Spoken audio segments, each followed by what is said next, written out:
Hi mga sis, so I'm here again like what I promised. I'm gonna make a video for my interview experience. So first I'm gonna share and tell you all the documents that you need to prepare for the interview, for the US Embassy interview. So at first, for the K1 applicant, you need to have your uh, interview confirmation. So that's very important that you don't need to forget to bring, because you will not gonna enter the US Embassy even if you have confirmed that you are already um, got an scheduled. So that you need to make sure that you have that, and of course the DS-160, your valid passport, your PSA birth certificate, your NBA clearance, your CENIMAR, your I-134, that's the what they call that, affidavit support, your medical exam results, the MRV slip, the visa photograph, of course the evidence that you are really engaged or in a relationship to the petitioner. And do not forget, also do not forget to bring some documents of your fiance, like his 1040, the IRS or the W2. Also, if your fiance is employed, do not forget to bring a copy of his uh, certificate of employment and the pay stubs, because some of the consul, they might ask you that. Okay, so for me, based on my experience, here's my interview timeline, so I'm gonna share it with you guys. So I hope this video may help or will help. So my interview, that was October 13, 2016. So my interview scheduled is 6:45 a.m. So I went to the US Embassy Manila uh 1 hour before my interview, because I've heard some girls on the group, you should need to be there at least, or you should be there before, or at least 1 hour before your interview, because they are correct, because if your time is 6:45, they will gonna call you at 6 a.m. to uh, at least start the line. So for me, the guard will gonna ask you for your appointment confirmation, that's and your valid passport. And then once you show that to them, you will you can continue to line number 5. That's for K1 or non-immigrant applicant, and then the other side is for immigrant, I think. And for that, you need to show them your DS-160. You should prepare this, because so that you don't need to check your things. So better to separate all the requirements or the documents that they will ask for the line 5. So that's DS-160 and your valid passport. So for that, uh, they will gonna get that and put that to your zip black plastic bag. And then before they will put that, they will gonna give you a bar sticker code. That's a sticker code, and then it will show that on where area you need to go. That's for me, that's area A. So some of us got B and C. So, and then once you have that, they will gonna tell you to enter the door 2. That's for the applicant's uh entrance. So when I went to line A, um for the pre-screening, For the data entry, that's the DS-160, passport, fiance's address, and your birthday, and your fiance's birthday. And then after that, you will need to sit down and uh, proceed to the next window if it's available. But it's uh, it's like a first come first serve, so you need to wait for the line to or yeah, you need to wait for the line to get finished, and then you need to wait for your turn before you go to the next window. So for the next window, after that data entry, you need to go to the pre-screening. For that, that's a Filipino consul. So just relax because they will just ask you basic questions like your DS-160, your passport.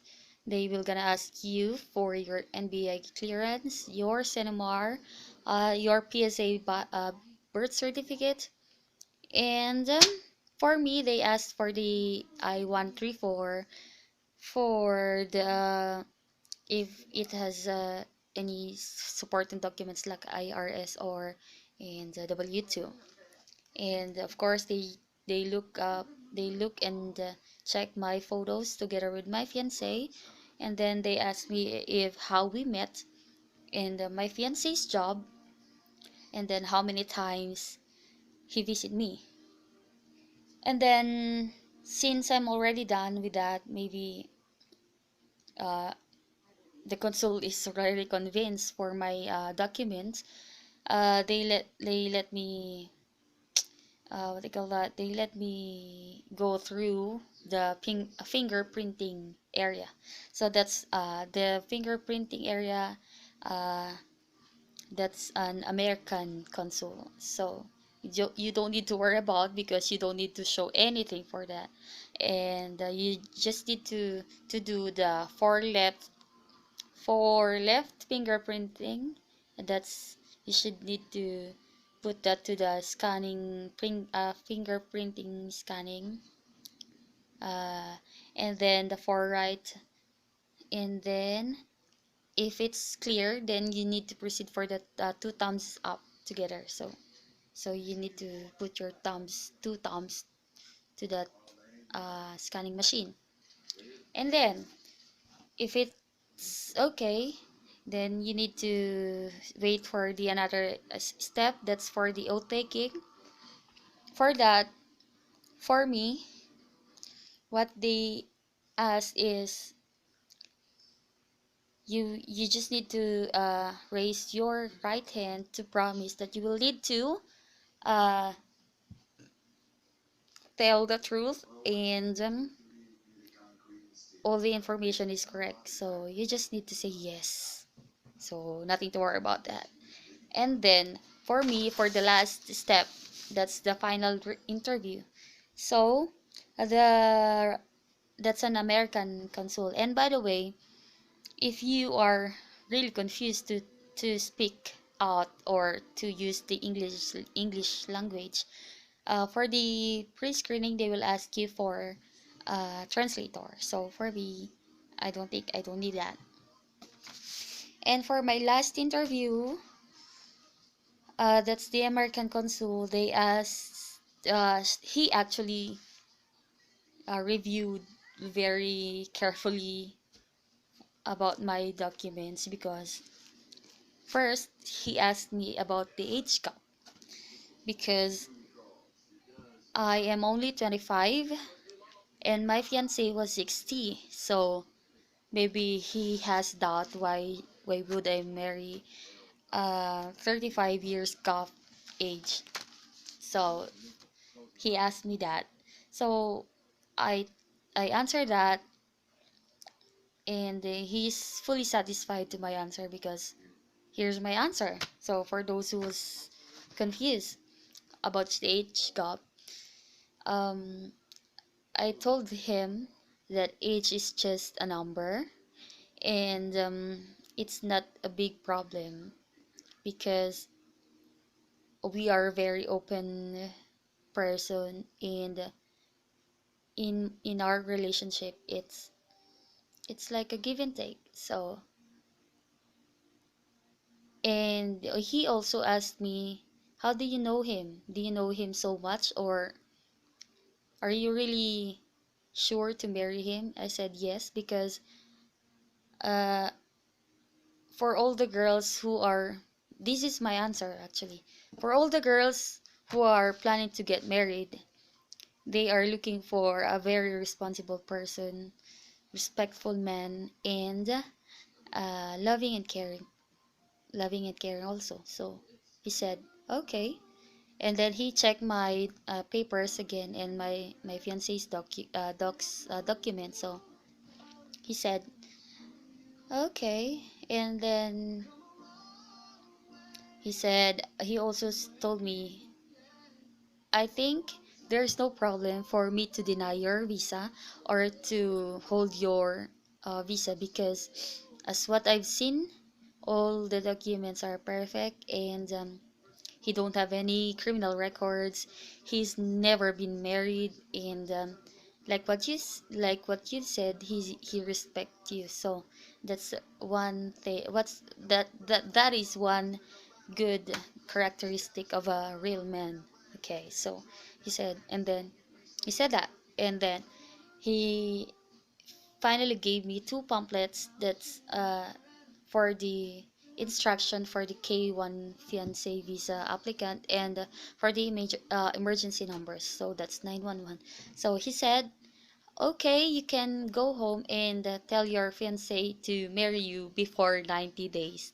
So that's it. So that's my experience. So I think you don't need to worry about, because it's very easy. They are all they are all friendly. They are so nice. And just pray, and because some of the girls I've heard, they get to 1G, because even if they are complete to their documents, I think they have powers to read if you are really genuine or not. So make sure to know your fiance first, and that's it. Okay, thank you for watching my video. Again, I'm gonna post my new video to the group, or or to any chat group that is needed. So I'm gonna post my CFO experience after this video. So hope this video help you. So if you have questions, just send me a message on Facebook. So okay, bye bye, take care, see ya.